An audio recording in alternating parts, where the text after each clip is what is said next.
This is the Trump assassination. Oh, shit. Good afternoon. Welcome to Washington for a special edition of Special Report. I'm Brett Baer. Coming up in a few minutes, my world exclusive. Holy shit, bro. Like, they got him on the Logitech G910 webcam right there. Damn. They are down bad. He looks stressed? Yeah, probably because they're bombing his country. Like, if I was him, I'd be stressed too. Because of the bombs. With Israeli Prime Minister Benjamin Netanyahu, the first I'd be really since stressed. Israeli strikes on Iran began. But first, this afternoon, a Fox News alert, the growing conflict in the Middle East, Israel launching a third day of airstrikes across Iran, Israeli officials advising Iranians to evacuate arms factories and threatening to use even greater force. Iran saying 128 people have been killed, 900 wounded. Did you see his eyelids? I know where you're going. We've had enough conspiracy shit so far today. Let's just watch the fucking interview, okay? I know exactly where you're going. Far. The Islamic Republic responding with missile attacks of its own, which have killed 13 people, wounding more than 360. Iran's foreign minister saying today his country will stop its attacks if Israel stops theirs. Let's get the latest now from Chief Foreign Correspondent Trey Yingst, live in Tel Aviv. Good afternoon, Trey. Brett, good afternoon. Since the conflict began, Iran has launched more than 250 ballistic missiles into Israel. Overnight, 11 people were killed when some of those missiles slipped past air defense systems. I just find it to be shocking that it was only 11 people. I mean, I guess, again, they all were, like, under shelter, but, like, still. I would have expected it to be, like, hundreds. To residential areas. Hundreds more have been wounded. When we arrived at one impact site this morning, rescue crews were combing through the rubble of an apartment building in central Israel looking for survivors. One man in his 50s named Meir was still trapped as his son, who had been wounded in the attack, waited to learn the fate of his father. God damn. Right now, rescue workers are digging through the debris following that Iranian ballistic missile attack that targeted central Israel. They are looking for survivors who are trapped under the rubble, including Meir, that father. His son Ofek is off in the distance, still wearing his hospital gown after he was pulled from the blast site. He is hoping for a miracle today following this Iranian attack. That sucks, man. That fucking sucks. That's sad. Israel is responding to these recent attacks with more airstrikes targeting both military and energy positions inside Iran. Iranian media reports 128 people have been killed and 900 injured. We know among that list are Iranian nuclear scientists and top IRGC commanders targeted by Israel. Iran's foreign minister spoke today about the American support for Israel during the conflict. Now, in conversations with Israeli sources, they are drawing a stark contrast in what is happening here. The Israelis are going after military and nuclear sites. The Iranians are firing ballistic missiles toward Israeli civilians. Brett. Trey Yingst in Tel Aviv. Trey, thank you. Joining us now, Israeli Prime Minister Benjamin Netanyahu. Mr. Prime Minister, welcome back to Special Report. Here it comes. Let's go. Let's get it. We got to see what he's got to say. Thank you. Good to be with you, Brett. First of all, let me start at the beginning. Why did you launch this operation now? Because we were facing an imminent threat, a dual existential threat. One, the threat of Iran rushing to weaponize their enriched uranium to make atomic bombs. With a specific, I think that's legitimate. I think Iran was trying to do that. Specific and declared intent to destroy us. Second, a rush to increase their ballistic missile arsenal into the capacity that they would have 3,600 weapons a year, new weapons within 3 years. 10,000 ballistic missiles, each one weighing a ton, coming in at Mach 6. That's a lot. Right into our cities, as you saw today. And then in 6 years, 20. I feel like this is, how many of you guys feel this way? I totally see why Israel attacked them. I can totally see why. Sure. Yeah, 100%. 20,000. That's no country can sustain that, and certainly not a country the size of Israel. So we had to act. It was the 12th hour. We did act to save ourselves, but also, I think, to not only protect ourselves, but protect the world from this incendiary regime. We can't have the world's most dangerous regime have the world's most dangerous weapons. We're protecting ourselves, but by doing so, we're protecting many others. You know, I just want to... I think that a lot of people probably, there's a degree of this that's true. Like, is it true enough that I want to send them a bunch of aid and money? No. But I do think that it would be better for everybody if Iran did not have nuclear weapons. But I would say that about any country, by the way. Like, it would be better for everybody if China didn't have them, or Russia didn't have them, or Pakistan didn't have them, or even India or America didn't have them. I think they're too dangerous, and it would be better if nobody had them. So what I'm saying is, like, this is a categorical viewpoint that I have. And, like, yes, Iran is more unstable than, let's say, the USA, but or China. But still, that's why I think nuke fatigue, bro. Like, there's two. We've got to stop using the fatigue thing, okay? Press you on the intel on the nuclear part. Less than 2 months ago, the new director of national intelligence, Tulsi Gabbard, testified on Capitol Hill, saying that everything had been suspended since 2003 and had not restarted, that the nuclear program had not been restarted by the Iranians. So did something change from end of March until this week? Was the U.S. intel wrong? The intel we got and we shared with the United States was absolutely clear. Was absolutely clear that they were working in a secret plan to weaponize the uranium. They were marching very quickly. They were... Again, easily I could believe that. The enriched uranium you need for, like, energy and shit is like 3%, and theirs was at 60. And other people said it was somewhere at like 80 or 70% too. Achieve a test device and possibly an initial device. You need 80? I heard 90, but yeah. Certainly less than a year. That was the intel we shared with the United States.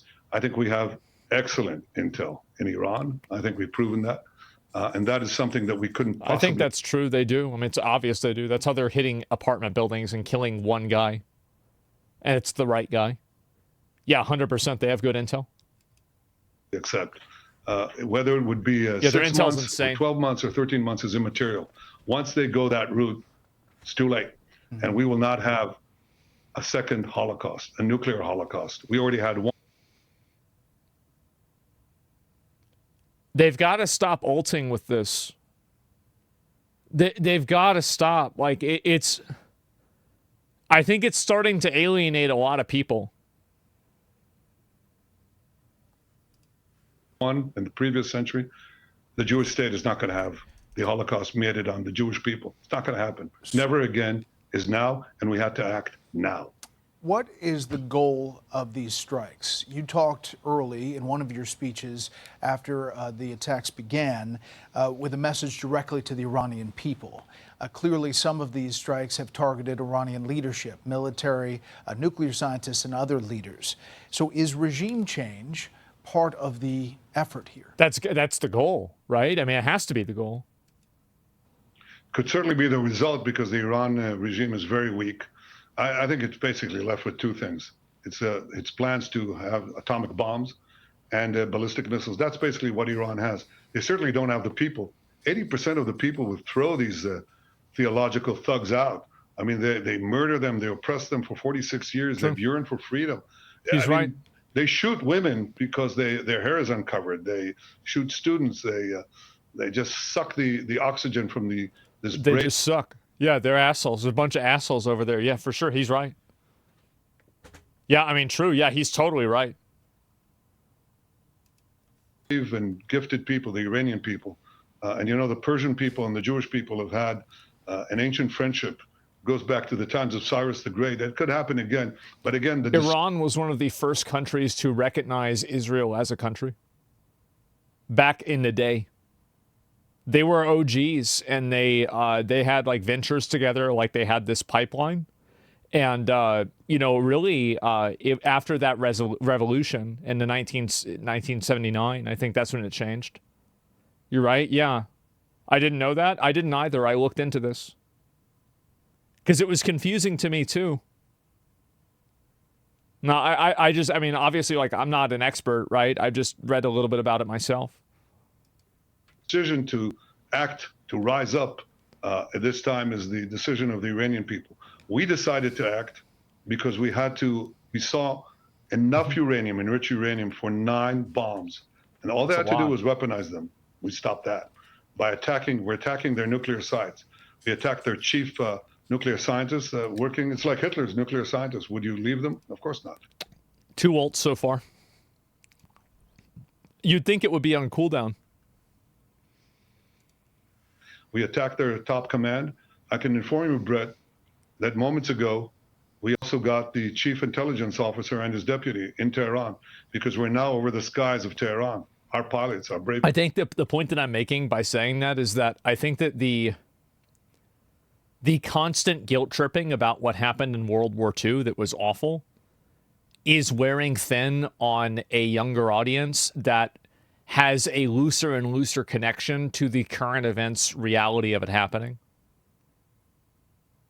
And that's getting so old. Yeah, that's what I'm really trying to say is that, like, you're looking at, like, for example, like if you're 25 right now, like you're a guy that's 25, like maybe your great grandfather, like think about, okay, so if you're 25, you were born in the year 2000, 1945, this was like what, 60, 70 years ago, something like, 60 years ago. It's like 2 or 3 generations away from you.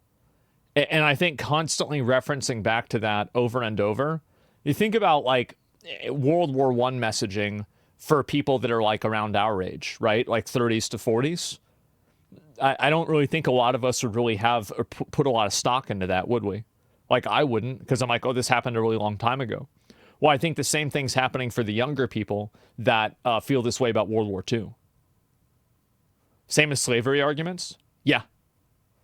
Yeah, I think that's happening as well. And like as the farther away that we get from, slavery, the Civil War, civil rights, Rosa Parks, etc., these things become less current events, and it becomes increasingly harder to emotionally weaponize these events in order to make people take up a cause. Like, do you guys see what I'm saying here? Because I'm seeing a tremendous amount. I don't know if you guys are noticing this, but some of the most extreme conservative people and people that are like aligned with, I mean, I don't like using this term, but like extremely right-leaning National Socialist, like Nazi adjacent stuff, many of them are under the age of, I'd say, 25, especially under the age of 30. It's a very young movement of people. I think it's more important events in our generation versus early mid 2000s. And here's what I think is even more interesting about it. And this is the last point. I'm sorry I'm going off on a tangent, but I just want to talk about something that I've observed. So you're seeing this massive resurgence of extremely right-wing men that are young, like 25 and under. But I'm not seeing that as much with left-wing people and like women. Like, for example, if I look at those No Kings protests, it's a bunch of fucking geriatrics out there. Like, this is the nursing home busts them over so they can protest for Trump and get some nostalgia about how it was like in civil rights. I mean, really, it's crazy. Hard times, soft times. Well, that's what I'm saying in general, right? That's where I'm at. Nursing home revolution. Yeah, and so I'm... And that imbalance, I think, is going to become more and more pronounced as these people enter more of the public space. And I think young guys, like guys that are 15 now, are following the trend of the guys that are 25 now as well, and under 25. Pilots. That's what I'm noticing. We're targeting military Have you guys sites, noticed that? nuclear sites. That's what we're doing to take out those 2 threats. Unlike the Iranians, who your reporter said correctly, they're targeting our civilians. Yeah. They're bombing our civilians. So that's the difference. They're a terrorist regime. We can't have Iran have nuclear weapons. And by the way, our intel shows that they intend to give these nuclear weapons to who? To their Houthi proxies and others. And that's nuclear terrorism on a global scale. It threatens everyone. And the last thing is, they have plans to develop intercontinental ballistic missiles. Oh. Right now, 8,000 kilometers, very soon, just out a little distance, and they can reach the eastern seaboard of the United States. These people who chant death to America, Try to assassinate President Trump twice. Killed 241 of your Marines in Beirut. Killed and injured thousands of American soldiers in Afghanistan and Iraq. Try to bomb a restaurant in Washington, D.C. Chant death to America, burn the American flag. Do you want these people to have nuclear weapons and the means to deliver them to your cities? Of course not. Yeah. So we're defending ourselves, but we're also defending the world. I want to talk about the nuclear threat, and I want to talk about President Trump. You just said Iran tried to assassinate President Trump twice. Do you have intel that What?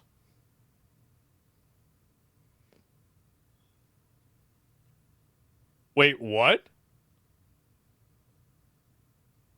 I never heard about this. That's a pretty bold claim. Yeah, the assassination attempts on President Trump were directly from Iran? Through proxies, yes. Through their intel, yes. They want to kill him. Look, he's enemy number one. He's a decisive leader. These were two qualifying statements. Through their proxies and through qualifying info. I wish he would be more specific. Hopefully he will be. He never took the path that others took to try to bargain with them in a way that is weak, giving them basically a pathway to enrich uranium, which means a pathway to the bomb, padding it with billions and billions of dollars. He took up this fake agreement and basically tore it up. He killed Qasem Soleimani. He said, made it very clear, including now, you cannot have that was a in nuclear 2018, weapon, which I means think. you cannot enrich. He's been very forceful. So for them, he's enemy number one. Yeah. Look, they also tried to kill me, but I'm his junior partner. They understand that President Trump is a great threat to Iran's plans to weaponize nuclear weapons and use them. When did you tell President Trump you were going to launch these strikes? Look, I've been in contact You're not going to say. In contact with President Trump. We've known each other for many years. And obviously we informed our American friends and President Trump, our great friend, ahead of time. We did. He knew about it, of course. I mean, there were reports that President Trump kind of helped you achieve your strategic surprise by publicly urging you not to attack when he already knew you had decided to do it. Again, would I bet that, again, this is the kind of stuff that would Trump have done this? Absolutely, he would have done this. He would have said, okay, guys, yep, we're going to have a negotiation tomorrow. I'll see everybody tomorrow. And then, oh, wow, the negotiations didn't work out. Okay, well, I gave you 60 days, and on the 61st day, oh, wow, look, a bunch of bombs show up, and everybody that disagreed with me is dead now. That's crazy. What are the odds? So you were close. He's trying to implicate us in this nonsense? No. Really? Do you think that's... I think that's exactly what Trump did. Mafia tactics? Yeah. No, anytime that there is basically some sort of action that is basically a mafia tactic and Trump does it, I'm like, yep, that's probably true. Trump, yeah, the late, great Al Capone. Remember that? Coordinating with the U.S. throughout this process. Look, we're fully coordinated, but understand that America, under President Trump, will make the decisions that are best for America.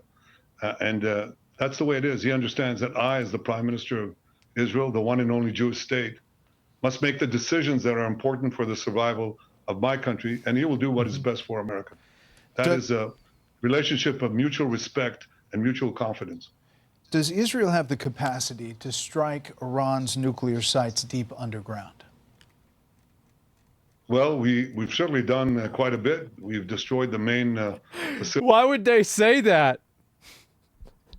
This is like saying, so what time are you going to attack tomorrow? What time is the sneak attack tomorrow? Yeah, I mean, obviously, if they can, they're not going to say it. And if they can't, they're also not going to say it because it makes them look bad. They're never going to say it. The one and only, is there another? Oh, the Jewish state? Oh, as far as I know, like the U.S. is the only, Israel. Jesus. The U.S., Israel is the only Jewish state. That's what I meant to say. Israel is the only Jewish state.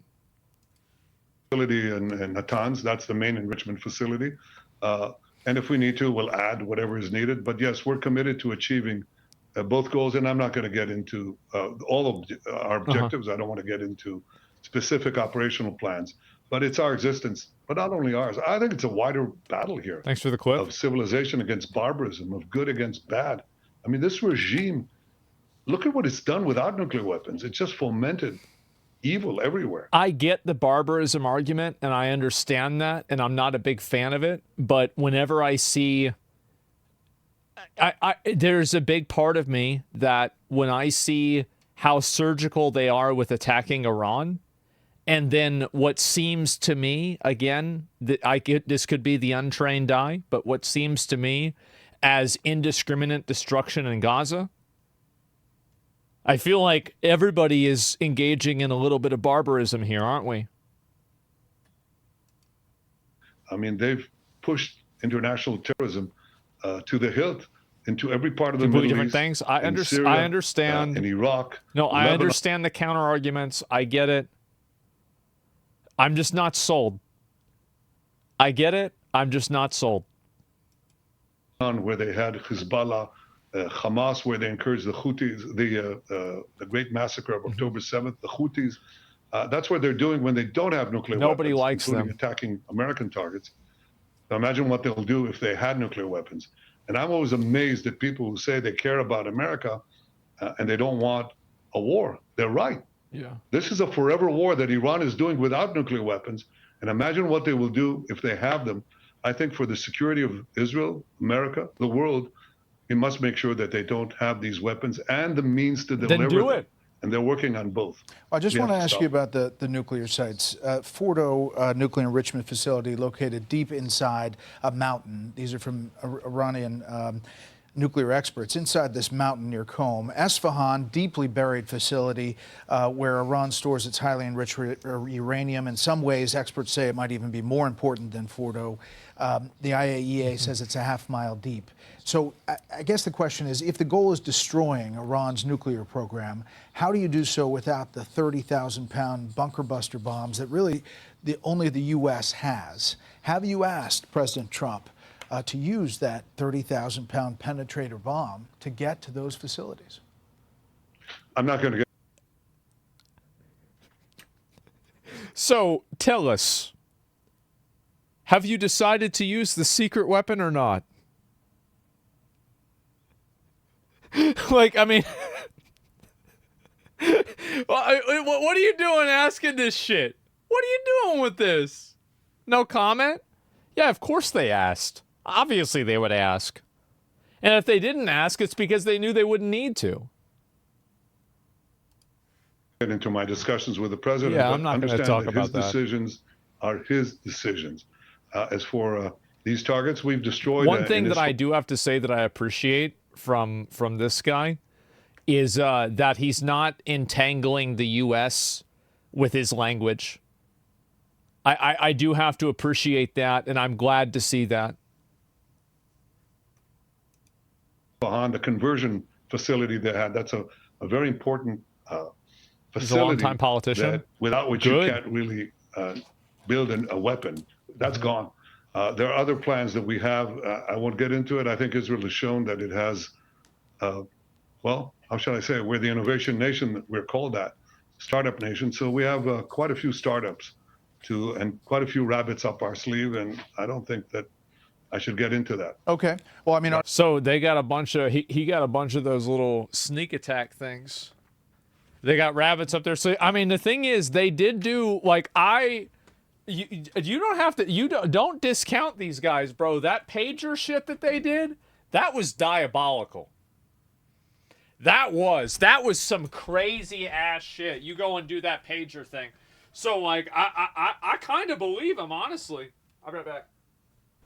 Oh, man. Yeah, I didn't realize how big of an interview this was either, because, like, I was reading some excerpts from this earlier today, like in bed even, and, yeah, this is a big deal. Mossad has a whole building for explosive drones inside Tehran, which is crazy as fuck. This is pager level. How much smegma is on Asmon's dick? Ask your mom. Okay, let's get back to it. Are you getting everything from the U.S. that you've asked for? Is there something that you've asked for that you're not getting? What I'll say this is that I deeply appreciate President Trump's decision to help in the defense of Israel. American pilots are shooting down drones that are headed to... I think he's just got to understand that, like, the U.S., especially after how long we were in the Middle East last time,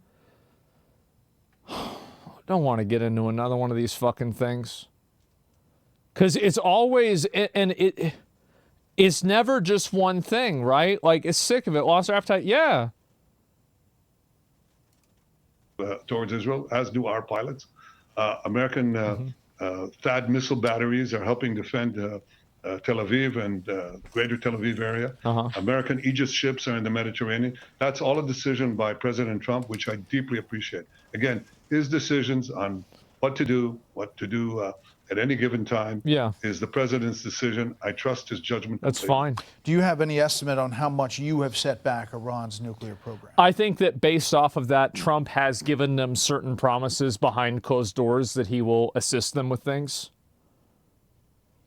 Because it seems like he's no longer trying to proposition to the American people to, like, create pressure on Trump. I think it's probably already happened. Now, what are those? What is that? I mean, hopefully we don't find out, but I don't know. I think we've set them back quite a bit. I think they were completely surprised.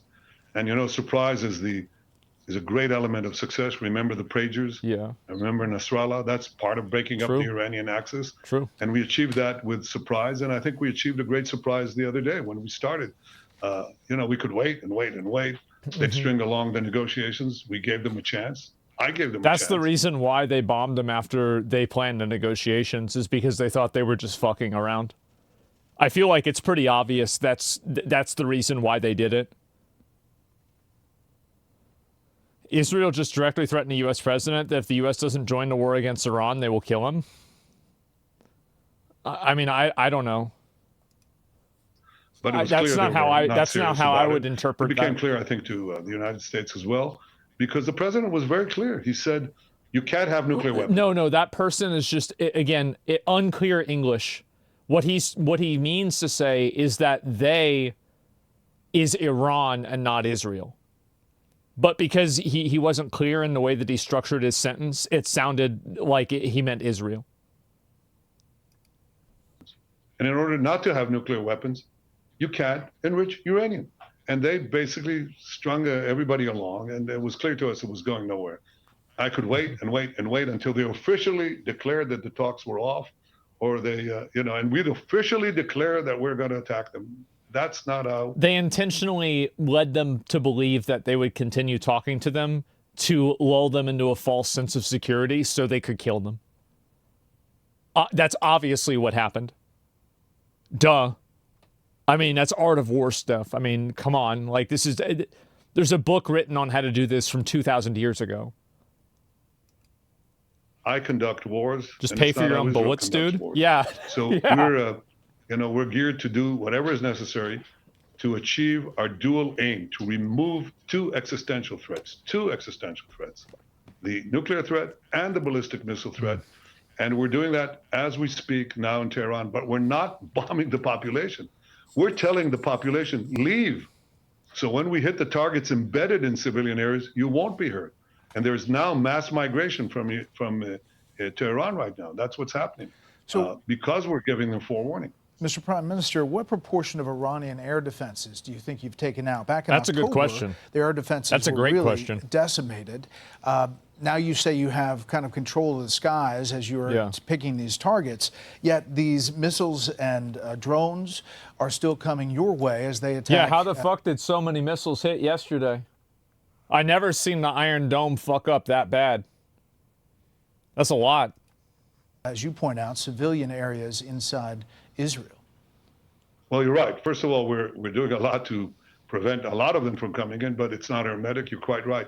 But when I say we have control of the skies, you correctly said that they had a very dense anti-aircraft batteries between the western border of Iran and Tehran, and basically our incredible, there's no other word to describe it, our incredible intel guys and the Mossad. They did wonderful work to peel off the layers of protection that they had, and our pilots took them out. And so we have a free highway to Tehran, and we can now pick off the targets that we need in Tehran and other places without having our planes shot down. And so far, none of them have been shot down.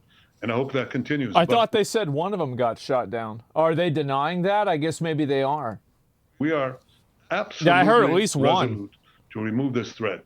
This is what you have to do. Who knows? You stand at the brink of catastrophe. And I think it's not just our test. Do we actually believe that Iran would nuke Israel even ever if they even acquire nukes? If they do that, it would be mutual mass destruction. Israel's nukes as well. I mean,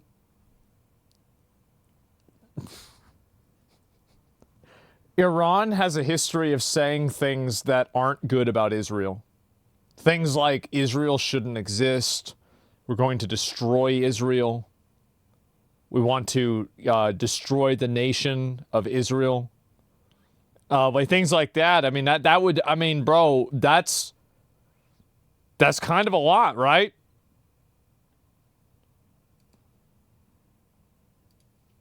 Churchill talked about the slumber of democracies. He said that democracies tend to sleep until the jarring gong of danger wakes them up. Well, sometimes it might not wake them up. Certainly, we didn't need a wake-up gong. I've been talking about the Iranian threat for 40 years.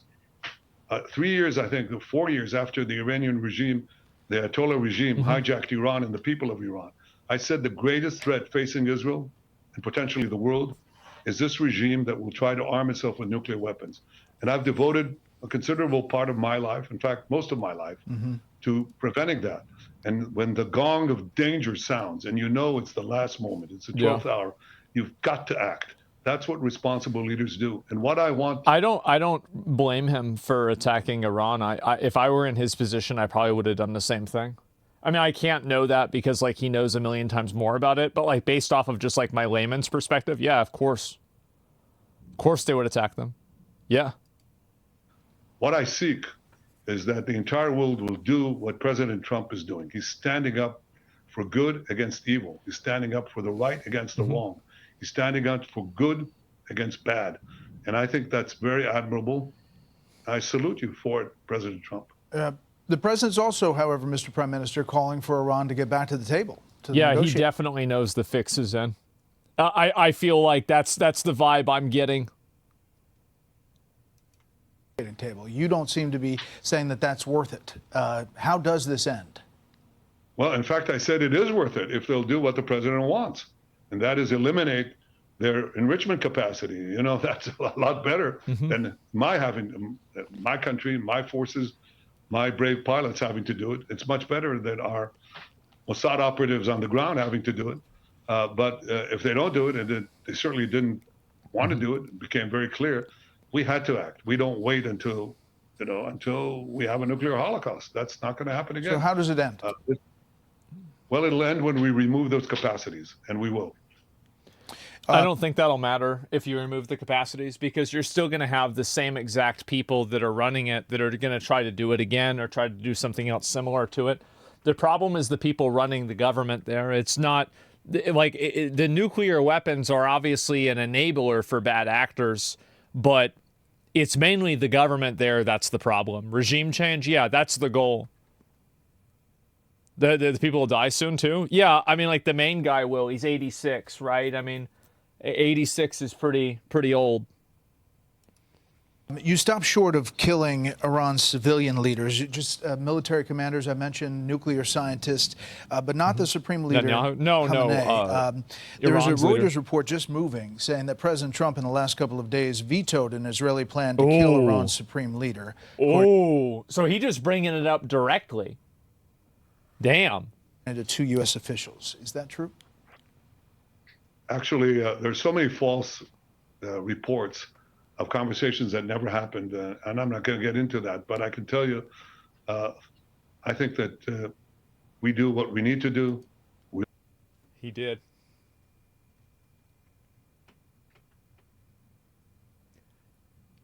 He did. Yeah. There's so many false reports. We do what we need to do. Yeah. With that answer? We'll do what we need to do. And I think the United States knows what is good for the United States. And I'm just not going to get it beyond that. The Iran foreign... Yes. Absolutely. Because I think that Trump is probably worried, and this is a very fair and reasonable worry, that killing the leader of Iran will create a power vacuum in Iran that will create a destabilizing force, that will create a new terrorist organization, and now it's basically you cut off the head and now there's two more heads. Like a Hydra. Like Afghanistan. Yeah, ISIS 2.7, Taliban 2.0. No, it's Taliban like 5.3 or something. Like it's happened so many times. Like at this point, it should just be expected. Minister today told reporters this: if Israel stops attacks on Iran, quote, our responses will stop. The attack on Iran in the midst of nuclear talks clearly demonstrates the Israeli regime's opposition to any form of negotiation. Of the canceled talks that were intended to take place today, he said Iran would have presented a counterproposal that, quote, could have opened doors for an all-out agreement with the Americans. So, again, the foreign minister saying, if you stop, they will stop. What's your response to that? Well, first of all, it's hogwash. While they were negotiating, the Ayatollah... just says it's fucking bullshit. He's like, yeah, they're lying. That's it. The funny thing is that I actually... the fact is, I kind of believe him. Yeah, he's like, yeah, they're bullshitting. They want regime change? Yeah, I think that's what they're doing. That's why they haven't killed the main leader. Is they don't want to martyr him. They want the regime change to happen from inside of Iran. So hopefully they can have they can maintain a relationship with them after that. That, and also, but it has to be organic, right? I don't think we can change, like the U.S. has been involved in regime change for a while, right? I don't know. I think we should try something different. Yeah, I think let's try something different. Himself.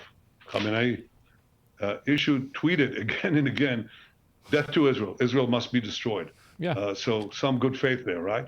Aside from that, they had bad faith because they were cheating, and we saw it in our intel. It was very clear. And the U.S. had that same intel. Believe me. And this is also discovered by a third-party organization that saw that Iran was using enriched uranium too. So literally everybody except for Iran says that Iran is lying. We share that intelligence. One of the great things of our unprecedented cooperation that has happened under President Trump is that we share every bit of information. So number one, he's lying. That's not new. Iran lies all the time. They cheat. But the second point is that they say, okay, we'll stop if you stop. Stop what? You'll continue to develop your engines of death, mass death, continue to develop your nuclear bombs, continue to develop the ballistic missiles like the one that fell in Tel Aviv, near Tel Aviv today. I was there, the whole building just slammed through. Children sleeping in their beds, killed. Women sleeping in their beds, killed. Horrible stuff. Yeah, they'll stop and continue to develop the means for our extermination. That's not going to happen. So obviously, that's not said in good faith. The issue here is not de-escalation. The issue here is not ceasefire. The issue here is stopping. So basically he's saying they're not going to stop the bombs. The bombing will continue until morale improves or until the regime changes. Yeah, that's basically it. Things that will threaten our survival, and we're committed to stopping them. You're in Greece? I don't think he's in Greece anymore. If they are willing to I heard that he wasn't. President Trump's terms, I could be wrong. That's a different matter. I said that months ago, and I said, and in my meeting with the president in Washington. Yeah, overnight. If you can get a deal that does it, fine. But he didn't, not because the president didn't want it. It's because Iran didn't want it, and they cheated. Overnight, you expanded your airstrikes to include oil and energy infrastructure in Iran. Is that a different phase? What's the point? Well, this was an oil container. It wasn't a production site, but it merely means that we're ready to take whatever action is needed. And of course, we'll take some of those actions in response to what Iran does to us. But as I said, our main targets are the military and nuclear targets, and we're taking them out with the precision and with purpose. You know, we're not hearing much that. harsh criticism from from the Gulf Arab countries. There have been some statements. Saudi Arabia putting out, the Kingdom of Saudi Arabia expresses its condemnation, strong denunciation of the Israeli attacks that targeted the Islamic Republic of Iran, which violated sovereignty. These attacks represent a blatant violation of international laws and norms. That was early on, but not much since then. No, I don't think they really give a shit. Yeah, I don't think they care. Saudis are happy about this? Yeah. Oh no. Anyway.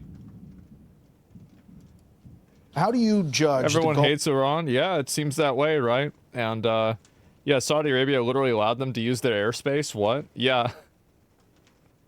I think also, like, after all those meetings Trump did with the guys in the Middle East, the last thing they want is to get behind, like, I mean, he just locked in a bunch of money for them, and they locked in, like, trillions of dollars of trade. They don't want to fuck that up. That's the last thing. Also, by the way, it's raining kind of hard outside, so if I go offline, that's the reason why. It's raining, it is. To what's happening it's nice. Now. It's very nice. It's cozy. Well, I'll leave that to them. They can speak for themselves. But I truly believe, you know, that we have a great future if we take out Iran. Iran has been the systematic fomenter. It's not even taking out Iran. It's taking out their government that's hated by their people. Sabotage. Like, terrorism. I would not... What do you guys think? Where do you think Iran's government has a higher approval rating? Western leftists or Iranian people?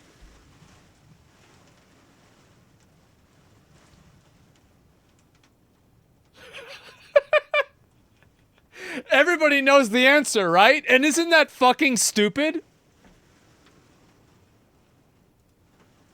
It's not even close, yeah. You know, the Saudi oil facilities. Is that embarrassing? Send terrorists everywhere.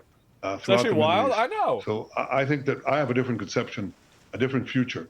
And it was embarked on with the help of President Trump and his leadership in the Abraham Accords, where we signed peace treaties with 4 Arab states, expanding the peace, something that wasn't done for a quarter of a century. Damn. And I believe that we'll have opportunities to expand the peace as well with other of the Arab states next to us. I think they understand that Iran is a mortal threat to them as well.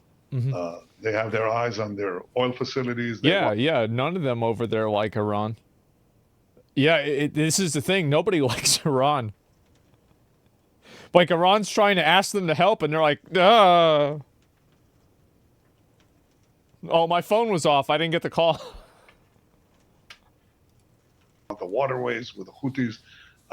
They want to conquer the Middle East. And the one obstacle they've had so far is the state of Israel, because we're the ones fighting Iranians. And the other obstacle they have is President Trump. And I think, I'll tell you, they think that President Trump is an enormous obstacle. Mm-hmm. They think that Israel is a very big obstacle. And they're out to get us both. In fact, they tried to kill me too. They fired a missile into my bedroom window. They missed. Wow. The Saudi Wait. What? To get us both. In fact, they tried to kill me too. They fired a missile into my bedroom window. They missed. Wow. They missed? Jesus. What the fuck? Yeah, they did a drone? I didn't even know that. I never heard. I guess I wasn't paying attention when that happened. Damn. The Saudi Crown Prince, as you remember, in September of 23, told me he was getting closer every day to recognizing Israel and normalization. The very next day, you repeated that to me. Take a listen. Reports that you had suspended talks. No, that's not true. Not true. So you think, if you were to characterize it, are you close? It's pretty obvious, like, he just doesn't want to...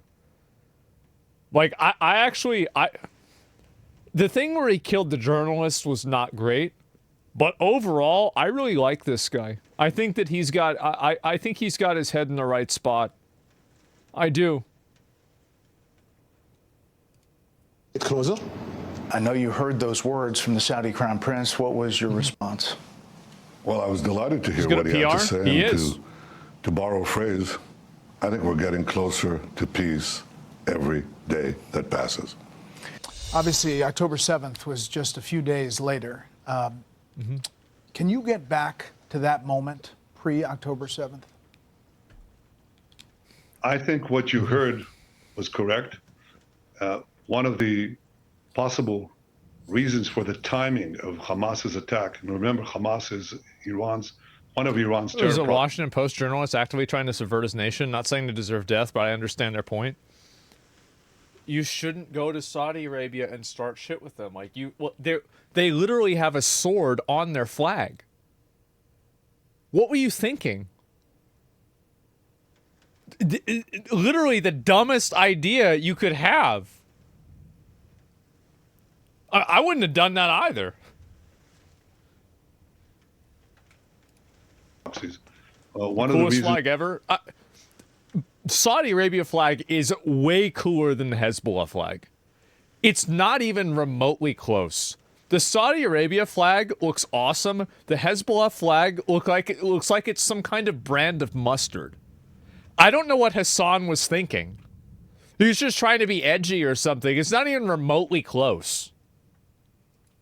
that they may have brought up the attack, low-grade not design, even coordinated with others as they were supposed to do, is perhaps that they were afraid that the words of the Saudi Crown Prince and my own words were about to materialize.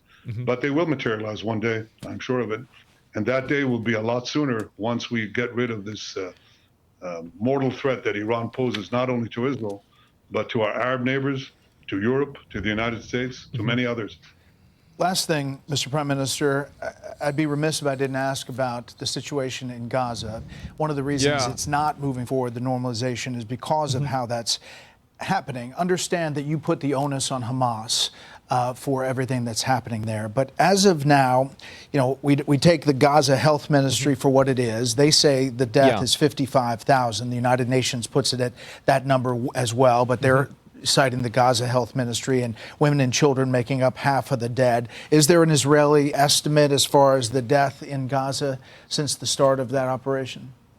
Well, the ratio of civilian combatants to non-combatants is about 1 to 1, which is unheard of in such a dense urban environment. And that's happening because we're telling the population leave, and Hamas at gunpoint, and sometimes shooting them, saying stay in the war zone. That's why you have, or had, a lot of... By the way, I believe this. I think Hamas has no problem martyring their own people. I think Hamas is awful. They kill people who protest against them. They're an oppressive, terrorist, militaristic force. They're awful. They're awful. Like, I mean, and again, it doesn't make Israel good, but Hamas is they are the oppressors there. They use them as shields. Yeah. Civilian casualties, that is decreased. And happily, because we're doing everything in our power to separate combatants from non-combatants. The reason this war has been going on for so long this is horrible. Is, well, one primary reason is the hostages. They've taken hostages. Remember, this is the regime that took Americans hostage. There's That's how they began. 53 captives, less than half of them believed to be alive. Is that fair? 20 are alive. The rest, unfortunately, are not alive. Wow. But, you know, we started out with, are dead. We've already brought back 202 hostages, most of them alive. Some people believe them. There's a big part of me, I always wonder, like, you know, I think about ethical concepts like this. Is it ethical for them to continue this ongoing war that kills thousands of people in order to hopefully negotiate for the lives of 20 people? Rather than like immediately go in and like militarily remove this like terrorist organization? I don't know. You're so biased towards Israel. Hamas are terrorists, and so is Israel. You have no idea about colonialism. Hamas is terrorists. Okay, so then you agree. Yeah, they're bad. Yeah, that's what I was saying. That's my whole point. Beginning of the war, in fact, the most senior military people, they said you would be lucky if we got one. And I said, no, I don't think so. I think that a combination of military and diplomatic pressure will get us, we can get them out. Mm-hmm. And I'm committed to getting all of them out.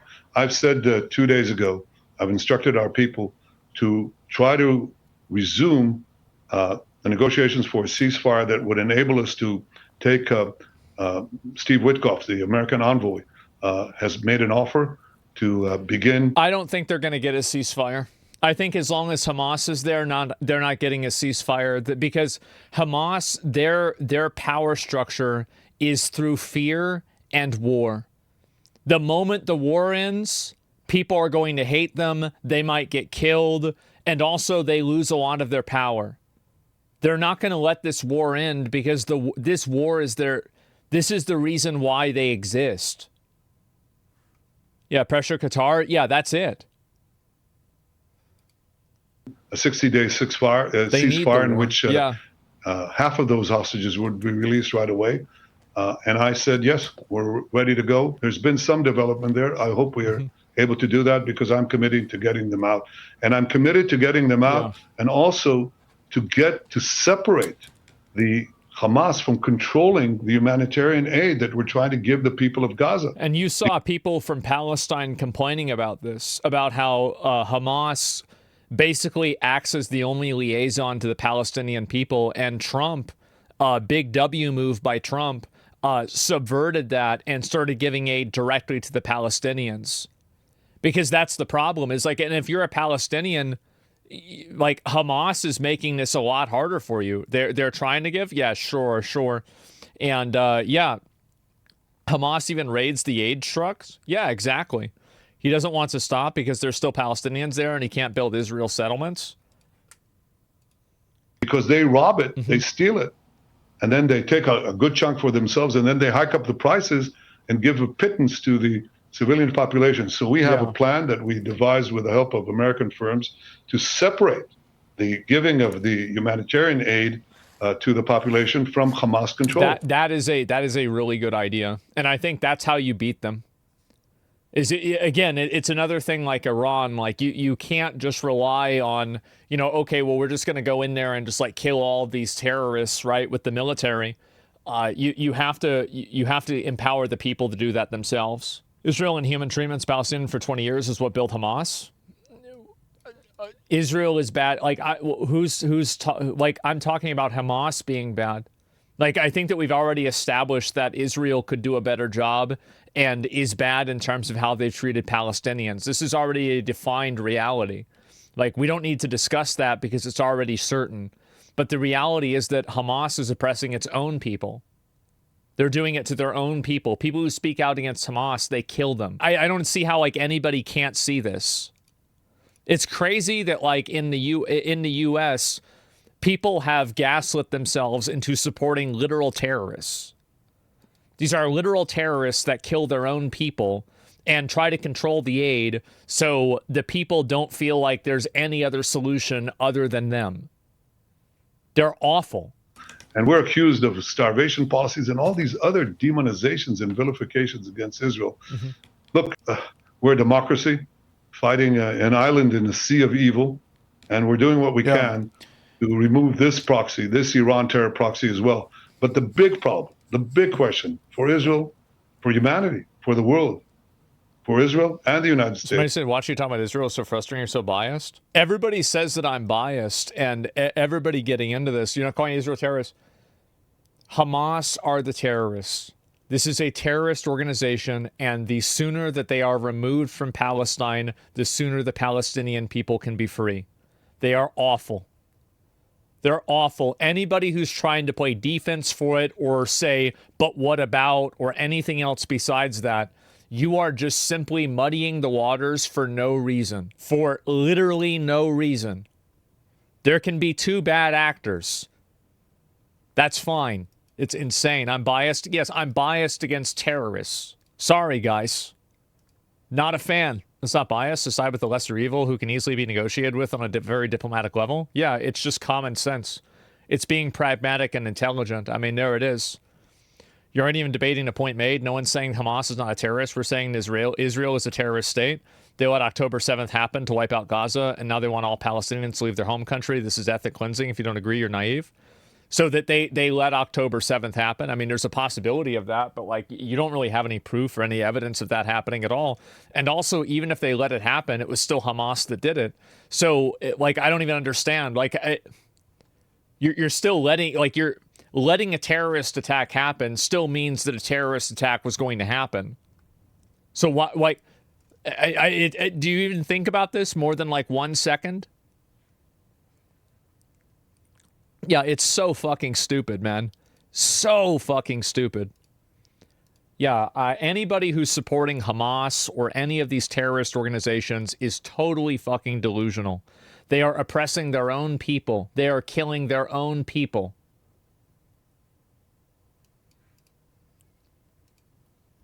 Is whether we can take away the weapons of mass death from this cult of death that is in Tehran. The tyrants of Tehran will not win.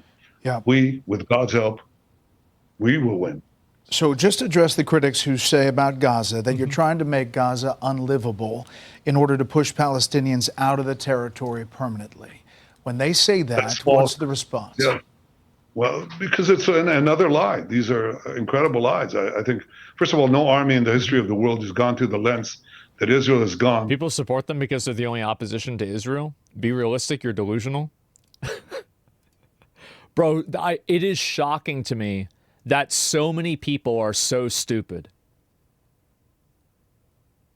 You're actually this stupid that you think that Hamas, a literal terrorist organization that kills people who protest against them, that controls the aid, starves and kills their own people, that you think that they're not bad.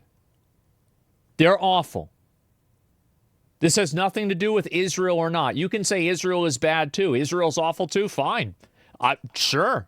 That doesn't make Hamas any better. It's insane. You can't even argue with them anymore. They're actual retards. It's just sad. It's insane to me that people, like, it's Western leftists have actually, they have contorted their views so much that they are supporting a literal oppressive terrorist regime that kills people who disagree with them. Insane. I would have never expected that. To separate combatants from non-combatants using millions of text messages, phone calls, you name it, everything, leaflets even, getting the population out. Otherwise, we'd have an enormous number of civilian deaths. And of course, Israel has that firepower, but we don't use it because that's our moral base. But the other thing is equally that we're not trying to destroy Gaza. We're trying to remove the threat from Gaza. And as far as the choice of people, if they want to leave or not, President Trump has given a brilliant idea. He said, look, Gaza has to be rebuilt. It's been destroyed because every place is booby-trapped. So, you know, the population finally leaves. They overcome the threats by Hamas to shoot them, and they just leave. They tell Hamas, leave our buildings. And they almost get shot by Hamas. They're not going to be able, I don't know how they can do that, honestly, because, like, it's, again, Hamas are the ones with all the guns and everything. Didn't the people of Palestine vote for Hamas? Yeah, like 20 years ago. Things have changed. But when they leave, they booby-trap everything. So when we come to fight the terrorists, they set off these charges and they kill our soldiers. What we do is we bring a supercharge. It detonates all the booby traps, and that's how you have buildings destroyed. We also go into tunnels, sometimes at great sacrifice. Our UN ambassador, Leiter, had his son, 39-year-old father of 7, killed because he went as a reserve soldier to defuse these tunnels. But we put charges there. They blow up the tunnels. The tunnels are below buildings. The buildings collapse. So there's a lot of demolition in Gaza. It has to be rebuilt. President Trump said, okay, let the people have a choice. Why are they locked in? They're not locked in other battle scenes, you know, and people leave by the millions in Ukraine, in Iraq, and Syria. They're left by the millions. In Gaza, they're locked in. He said, why? Give them a choice. If they want to leave to other locations, help them with a voluntary relocation. If they want to come back, they'll come back after the work of basically restructuring Gaza is complete. And I think that's a brilliant plan. I think it's all for the good It's good for peace. It's good for Israel and the United States. I think it's good for Palestinians. They should be given a choice. Mr. Prime Minister, very last thing. I asked you how long this may last. You said it's up to the Iranians. If you had the opportunity, and you do now, to speak directly to the supreme leader and to speak directly to the Iranian people, what are those two messages you'll say? Fuck you, bitch. Well, the Iranian dictator, really, he's a dictator. He's a tyrant. He has sent us a message calling just about every day for the death of Israel, the destruction of Israel and America, but the death of Israel. So my answer to him is with action, not with words. But to the people of Iran, I say you're great people. You're people of great talent and genius. You have been usurped by this tyranny that has robbed you of hope, has robbed you of a good life. You know, I speak to the Iranian people directly. I don't know if you know this, Brett. I do these videos. I get millions and millions of responses. And they say, Viva Israel, bravo Israel, free us from this tyranny. And I say to them, your hour of freedom is near. Rise up, be free. Mr. Prime Minister, we appreciate your time in the middle of a very dangerous time inside Israel. We should point out you are inside Israel. We've kept your location private since it's a security situation, but we appreciate all the time you've given us. You're welcome back on Special Report anytime. Yeah. Thank you. Thank you, Brett. Thank you. Hey, it's Will. For sure. It's just another parrot for Israel's lies. It's again, you just can't stop. You can't stop yourself. Stop defending terrorism. Stop making excuses for terrorism. Stop trying to act like these people are anything other than terrorists. They're awful. That's it. It's that simple. Think about this. What does something like October 7th achieve? Going over and killing a bunch of random civilians. How does that help the people that live there? It doesn't. It doesn't at all. Yeah, it's peaceful terrorism. These people are awful. Palestine will never have any level of freedom as long as they're being oppressed by that militaristic, psycho fucking paramilitary organization. A terrorist organization that kills its own people just for disagreeing. That's who's oppressing them. Oppressed by Israel? Yes, and Hamas. Both of them. Absolutely. Enough lies? Yeah, it's crazy. And you better deep dive in history. Israel was created until now to know what's happening. Israel, the ones that turned off the water and stuff. All I ask is do more research in your own time. You're not asking me to do more research. You're telling me that I'm wrong indirectly. No, it's not about doing more research. You don't need to do research to see that killing people who protest against you and randomly killing civilians indiscriminately at a festival is evil. This is a bad thing to do. This doesn't, and also it achieves no goal. It doesn't do it does not accomplish anything. It doesn't move forward. Like, if these people are acting in the best interest of Palestinians, how does that work in their best interest? It doesn't. It doesn't in any way. All it's done is make everything worse.